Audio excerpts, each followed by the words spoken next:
Assalamualaikum warahmatullahi wabarakatuh. Alhamdulillah wassalatu wassalamu ala asyrafil anbiya'i wal mursalin wa ala alihi wa sahbihi ajma'in. Kita menyambung dalam perbincangan dalam tajuk fiqh muamalat. Kita akan melihat kepada tajuk al-hawalah. Hawalah ini boleh dibaca dengan hawalah dan juga boleh dibaca dengan kasrah ha, hiwalah ya. Ta'rifuha, kata pengarang rahimahullah, ta'rif hawalah ini pada bahasa hiya naqlu awil intiqalu, iaitu memindahkan ataupun terpindah. Qala fi misbahil munib, tahawwala min makanihi. Sekarang ni daripada mana dia ambil makna al-hawalah itu an-naqlu? Daripada perkataan Arab. Orang Arab cakap bila sebut tahawwala min makanihi, bermaksud intaqala, dia telah berpindah daripadanya. Wa hawwaltuhu tahwilan, aku memindahkannya akan satu pemindahan. Naqaltuhu min mawdi'in, aku pindahkannya daripada satu tempat kepada tempat yang lain. Okey, itu pada bahasa. Yang kita nak fokuskan ialah pada istilah ni. Apa itu hawalah? Ialah aqdun yaqtadi naqla dainin min dhimmatin ila ukhra, iaitu akad yang menuntut dipindahkan hutang daripada tanggungan seseorang kepada orang lain. Daripada zimmatin maknanya tanggungan seseorang kepada zimmatin ukhra, tanggungan orang lain. Qala fil Mughni al-Muhtaj, Khatib Asy-Syirbini dalam Mughni al-Muhtaj mentarifkan al-hawalah wa yutlaqu ala intiqalihi min zimmatin ila ukhra. Jadi itu takrif yang dibawa oleh pengarang ni, dibawa dua takrif, tapi yang lebih masyhurnya, yang ghalibnya ialah sebagaimana yang kita takrif yang kita baca tadi ya. Masyru'iyatuha, dari manakah, apakah dalil pensyariatan yang mana hawalah ini satu akad yang dibenarkan? Apa dalil dia? Dalla ala masyru'iyatil hawalati wa jawaziha, telah menunjukkan ke atas pensyariatan hawalah dan keharusannya ialah hadis yang diriwayatkan oleh Bukhari dan Muslim an Abi Hurairah radhiyallahu taala anhu anna Rasulullah sallallahu alaihi wasallam qala matlul ghani zulmun. Sesungguhnya matlul ghani makna keengganan, menangguh-nangguh orang kaya, menangguh-nangguh membayar hutang, itu satu kezaliman. Apa maksud? Maksudnya orang itu kaya dengan maksud dia ada duit, tapi dia berhutang orang, dia enggan bayar hutang. Dia minta tangguh, bukan dia susah, dia ada duit. Itu Nabi SAW sebut matlul ghaniyyi zulmun. Menangguh orang yang kaya untuk membayar hutang itu ialah satu kezaliman, satu dosa lah. Fa idza utbi'a ahadukum ala mali'in falyatba'. Apabila seseorang kamu utbi'a ahadukum ala mali'in, jika seseorang kamu dipindahkan, diikutkan kamu ke atas orang yang kaya. Kalau seseorang memindahkan hutang kamu kepada orang yang mampu bayar, orang yang kaya, malik ni orang yang ada harta, senang, maka Nabi SAW sebut falyatba', maka hendaklah diikut. Bila hutang kita dipindahkan kepada orang lain, hendaklah seorang itu terimanya, ikut apa yang disarankan itu. Okay. Jadi di sini dia buat penerangan ni, pengarang terangkan apa maksud matlul ghani. Ta'khiruhu mastuhiqqa alaihi mastahaqqa alaihi ada'uhu. Dia menangguh-nangguh apa yang diberhak untuk menunaikan. Batu utbi'a ahadukum, maksudnya utbi'a ahadukum ay uhila man kana minkum lahu dainun ala ghairi. Bila dipindahkan orang yang ada di kalangan kamu hutang kepada orang lain.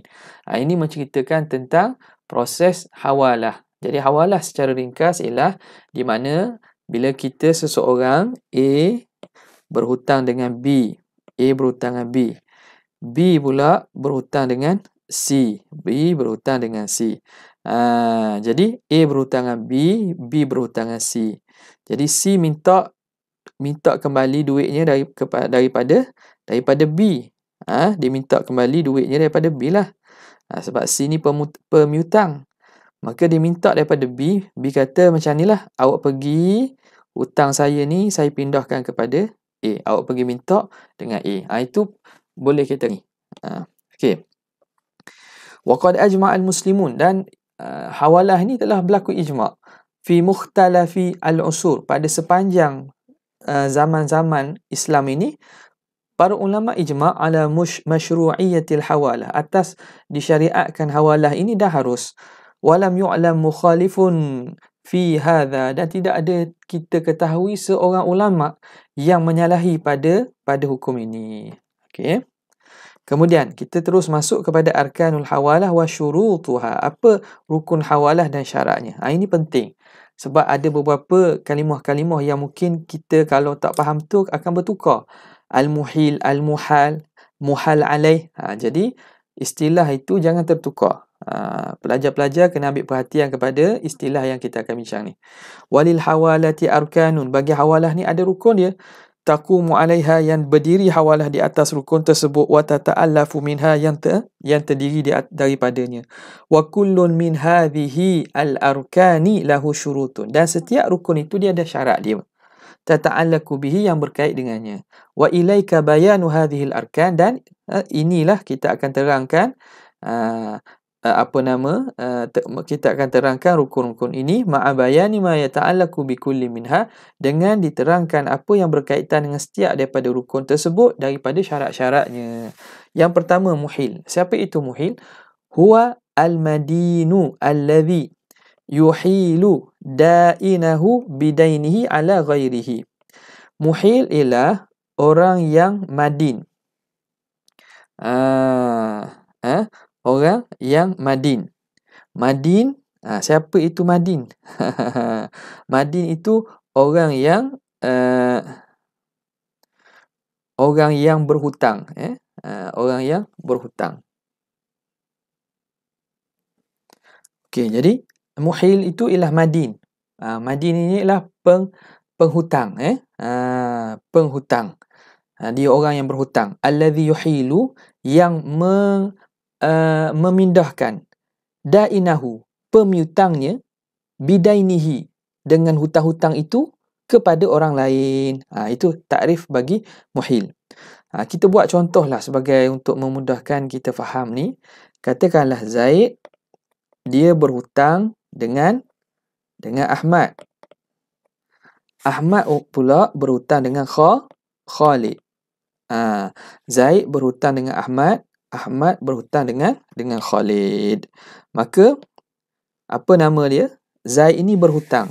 Orang yang berhutang kita namakan dia sebagai madin. Dia tu madin. Berhutang. Ahmad ini dia dain. Dain itu ialah pemiutang. Bukan coklat tu. Coklat tu daim. Ini dainun. Dan dia ni juga dalam masa yang sama madin. Dia ini berhutang. Dengan siapa? Dengan Khalid. Maka Khalid ini dain bagi Ahmad. Okay, faham? Jadi dalam isu ini, siapakah di sini sebagai muhil? Muhil di sini, Khalid ini dialah yang dia akan minta hutang dengan Ahmad kan? Ahmad kata macam ni lah. Kerana Zaid berhutang dengan saya, Khalid dia akan cuba minta hutang dengan Ahmad. Ahmad bayar hutang aku. Ahmad kata kerana Zaid berhutang dengan saya, macam inilah Khalid, kamu pergi minta hutang itu kepada Zaid, minta dengan Zaid. Jadi dalam situasi ini muhilnya siapa? Muhilnya ialah Ahmad. Ahmad itu dipanggil sebagai muhil. Dialah madin yang memindahkan dain iaitu Khalid, serta hutang-hutangnya itu dipindahkan kepada selainnya, kepada pihak yang ketiga iaitu kepada Zaid. Okey, boleh faham ya?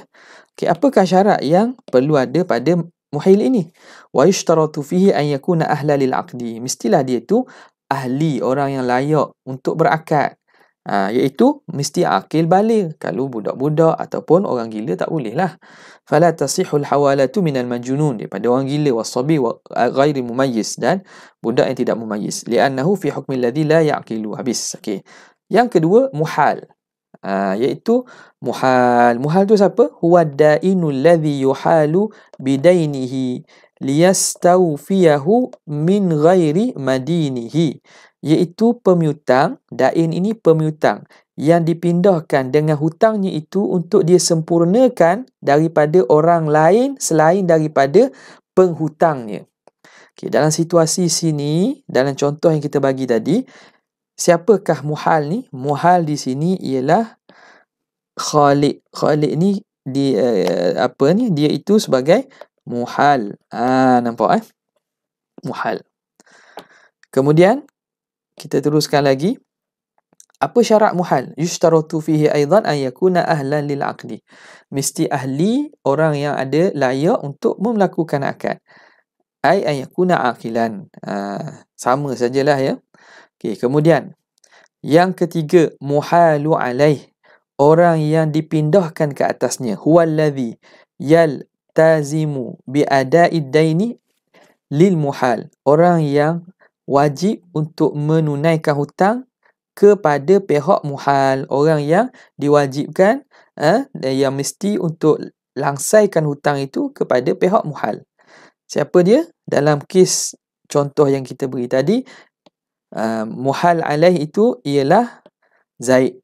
Zaid ini, kerana Zaid inilah yang dia akan bayar kepada Khalid terus. Hutang mana? Hutang yang dia berhutang dengan Ahmad asal. Tapi kerana Ahmad ini dia berhutang dengan Khalid, dia memindahkan hutang yang mana perlu bayar pada Khalid, dia pindahkan kepada Zaid.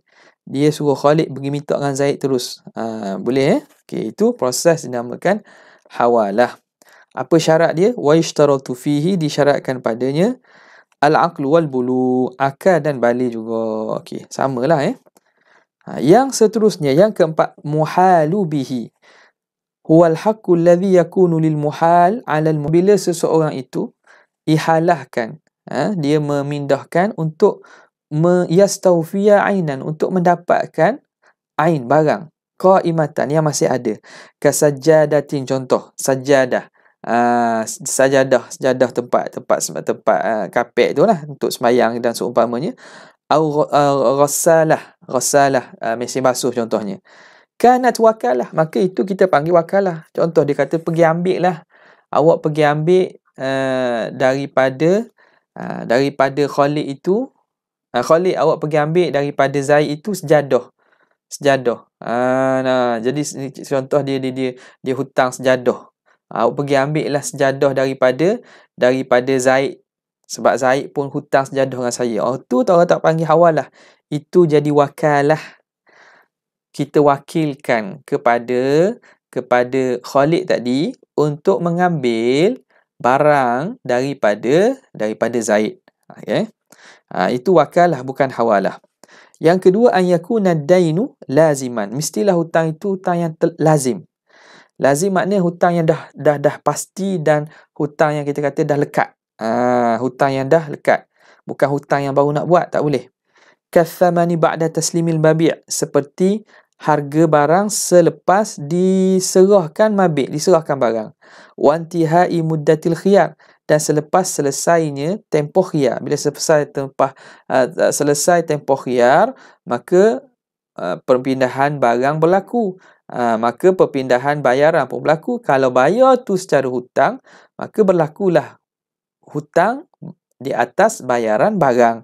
Maka dikira lazim lah tu. Faham Jadi lazim ni maksudnya hutang yang dah ada. Bukan maksudnya kita baru nak buat hutang, lepas tu terus kita hawalahkan. Tak boleh. Sebab hutang masih belum lazim. Masih belum sampai, masih belum tetap. Au ailan ila luzum. Ataupun boleh juga ailan ila luzum. Hutang yang akan menjadi lazim. Contoh kathamani fi zamanil khiyar, seperti harga barangan dalam tempoh khiyar. Jadi katakanlah kita tempoh 3 hari khiyar. Kita dah ambil barang dalam tempoh itu, tapi kita buat khiyar. Dan kita bayar secara hutang. Dalam tempoh itu, kali ikutnya bayaran tersebut dia akan menjadi lazim apabila selesai tempoh tersebut. Jadi boleh juga au ailan ila luzum. Hadha huwal asah katanya. Okay. Kemudian katanya as-sighah. Rukun yang kelima ialah sighah, lafaz. Wahiyal ijabu wal qabul, iaitu ijab qabul. Fal ijab an yaqula al-muhilu ahaltuka ala fulan. Muhil berkata, saya pindahkan engkau kepada si fulan. Wal qabul an yaqul qabiltu aw raditu. Okey, habis. Syarat dia sebagaimana syarat-syarat ijab qabul dan mesti berlaku fi majlisil aqdi. Berlaku ijab qabul tu dalam majlis akad. Khiyarul syarti wa khiyarul majlis. Yushtaratu fi aqdil hawala an yakuna batan. Akad hawalah ini mesti batan, mesti putus. Tak boleh kita ta'liq, tak boleh kita tak pastikan dia. Tak boleh kita nak buat nak buat pembatalan. Tak, dia mesti batan, mesti putus, mesti dengan secara pasti. Fala yasbutu fihi khiyarul majlis. Maka tak boleh nak buat khiyar majlis. Sebab khiyar majlis ni menyebabkan kita boleh tarik balik keputusan tu. Khiyar syarat pun tak boleh. Khiyar syarat. Tak boleh. Amma khiyarul syarti fali anna al-asla, samalah. Kerana apa? Kerana bila berlaku khiyar syarat, maka akad tersebut akan jadi tergantung. Akad tersebut akan terjadi tergantung. Okey. Okey, ni disebutlah kenapa khiyar syarat ini tak boleh berlaku, tak boleh dibuat dalam hawalah. Kerana akad hawalah ini ialah lil irfaqi wal muawanah. Ialah akad tujuan untuk tolong, irfaq dan muawanah saling bantu membantu. Jadi kita boleh pindahkan hutang itu kepada orang lain. Okey. Okey. Kemudian syurutu sihhatil hawalah. Ini syarat-syarat tambahan berkaitan dengan halil muhil alal muhal alaih. Mesti ada hutang bagi muhil ke atas muhal alaih. Dalam contoh tadi kita buat contoh yang sama ya. Kita akan tulis balik Zaid Ahmad Khalid Zaid Ahmad Khalid. Okey. Jadi Zaid berhutang dengan Ahmad berhutang dengan Khalid. Okey. Mesti ada dain, mesti ada hutang bagi muhil. Hutang bagi muhil atas muhal alaih. Sini siapa muhil? Muhil ialah Ahmad ni muhil. Muhal alaih siapa dia? Muhal alaih ialah Zaid. Zaid muhal alaih. Khalid ini ialah muhal. Jadi mesti ada hutang bagi Ahmad di atas Zaid. Ahmad ini mesti Zaid ada berhutang dengan dia. Barulah boleh dia suruh Khalid minta hutangnya dilansaikan oleh Zaid. Jadi benda yang kita senang faham lah ya. Benda logik lah maksudnya. Tentulah kita nak suruh orang minta dengan orang lain. Kita tu mesti orang lain berhutang dengan kita. Barulah kita boleh pindah. Okey, fala tasihul hawalatu illa ala man kana alaihi dainun lil muhil. Maka tidak sah hawalah kecuali atas orang yang dia tu ada hutang kepada pihak muhil. Zaid inilah, Zaid memang berhutang kepada Ahmad. Li'anna al-asaha annaha bai'u dainin bidainin ujiza lil hajah. Kerana pada pandangan yang asah, hawalah ini kalau kita takifkan dia, kita sifatkan dia dengan sifat akad, maka dia tu seakan-akan kita jual hutang dengan hutang. Maka akan berlaku pertukaran tu. Kita jual hutang dengan hutang. Kalau ikut asalnya Rasulullah SAW tidak benarkan jual hutang-hutang, tapi di sini dalam hisu awalah dibenarkan lil hajati, ujiza lil hajati. Wa ishtaratu fi daini al muhal alaih, dan disyaratkan pada dain yang nak diihalah ke atasnya an yakuna dainan laziman. Diulang balik, iaitu mesti hutang itu lazim, au ailan ila luzum, atau akan sampai kepada lazim juga, akan menjadi lazim. Okay. Yang kedua, an yakuna mutasawiyan fid daini al muhal bihi. Mesti dia sama dengan hutang yang muhal bihi, yang dia nak pindahkan tersebut.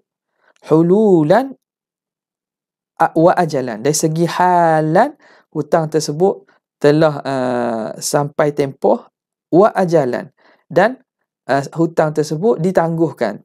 Tangguhnya bila, ditunaikan waktu bila, ditangguhnya ajan je berapa lama, itu mesti sama. Jinsan wa qadran, mesti sama jenis, sama qadar. Wasifatan, mesti sifat sama. Kalau kita berhutangnya 100, Zaid berhutang ni 100, dalam contoh ni Zaid berhutang 100, Master Ahmad pun hutang 100 juga. Zaid hutang USD, Ahmad pun hutang USD juga. Jangan ada perbezaan. Barulah boleh. Fa idza ikhtalafa al-haqqan, kalau berbeza kedua hak tersebut, ini berhutang 100, ini berhutang 100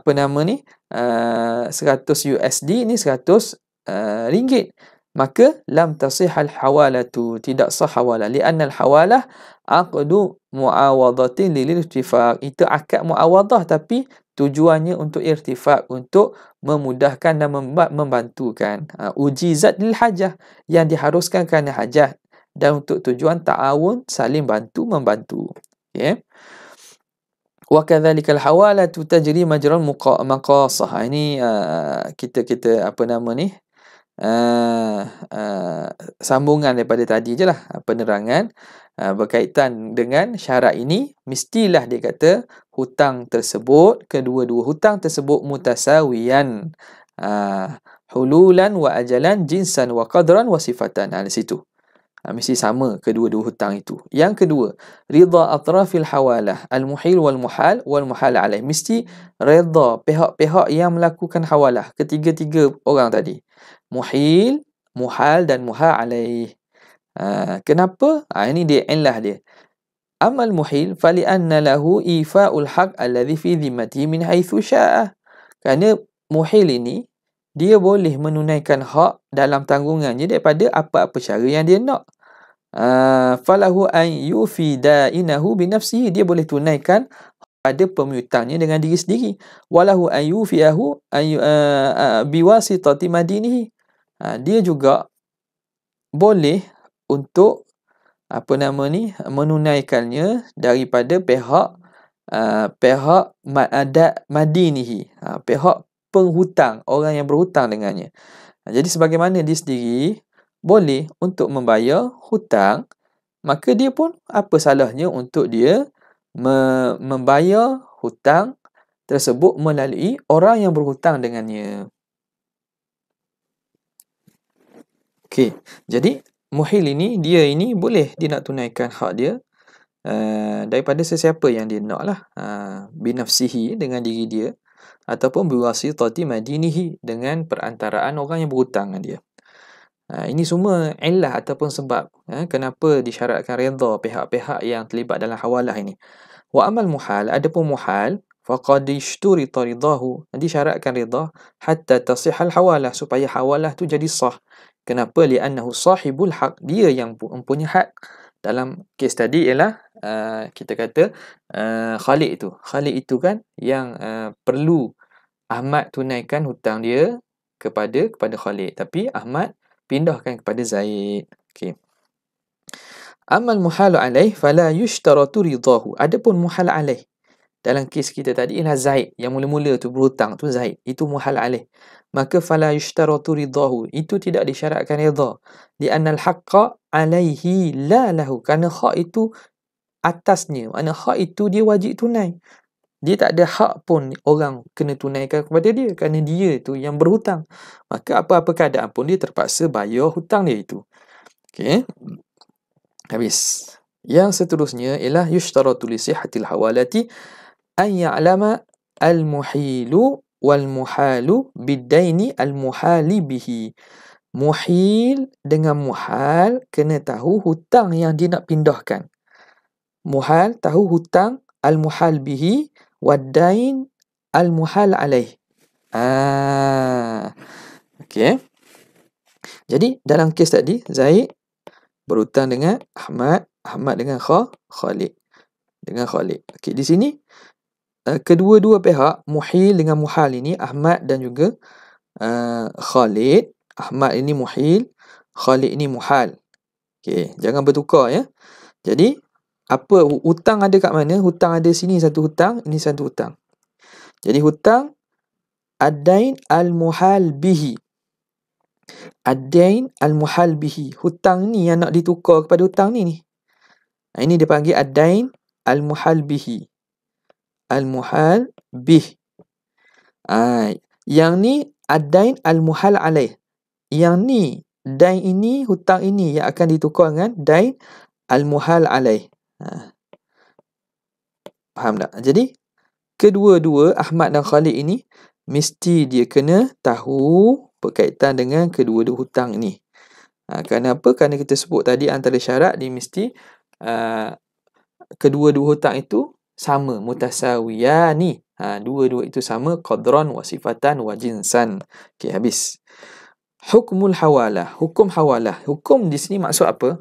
Hukum dengan maksud apa hasil, apa yang akan berlaku kalau berlaku akad hawalah. Bukan hukum dengan maksud hukum 5 wajib, sunat, harus, bukan. Dari segi hukum hawalah ni hukumnya harus, itu jelas. Tapi hukum hawalah ni apabila hawalah itu sah, apa yang akan berlaku? Itu maksud hukum hawalah.